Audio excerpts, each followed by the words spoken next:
Ara que ja tenim una sèrie d'activitats H5P fetes, anem a veure com els podem afegir. Anem aquí a afegir una activitat o un recurs i aquí tenim l'opció de l'H5P. Si ho posem així, és una activitat que serà avaluable i podem tenir una nota seva. Fem una activitat H5P, aquí li posem el nom, per exemple, sopa de lletres,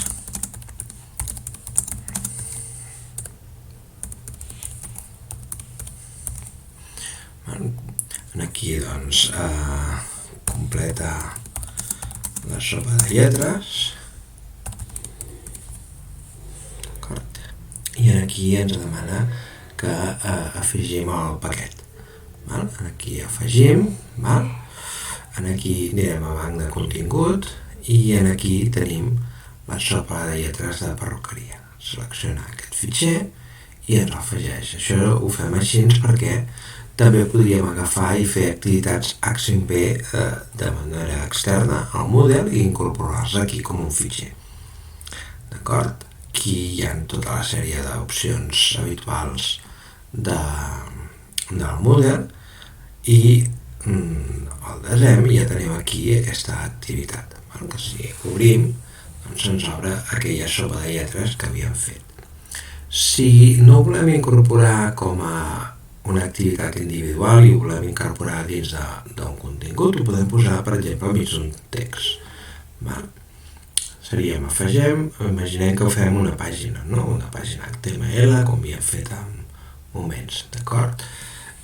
Estris de pentinar. D'acord?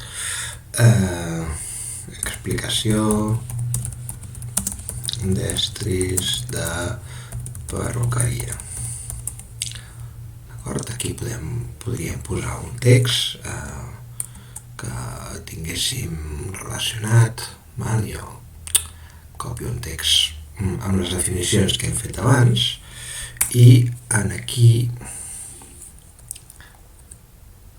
anem a veure ara com afegiríem borro aquests espais que hi ha aquí blanc perquè quedi més decent, i ara aquí al final doncs, afegiríem l'activitat H5P, que seria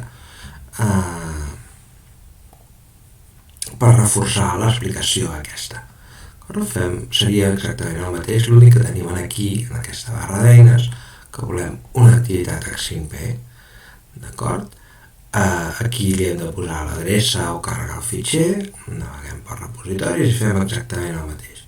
Per exemple, aquí afegirem els mots enquadrats per veure dues coses diferents. Seleccionem aquest fitxer, insereix, i ell mateix ens insereix aquí l'activitat H5P que no veiem, no podem visualitzar en aquests moments, perquè, diguem, està enllaçat. Ara anem a desar i visualitzar, desem els canvis i visualitzem, fixem-nos com aquí tenim la pàgina i aquí ens ha incorporat l'activitat H5P i podem d'alguna manera comprovar.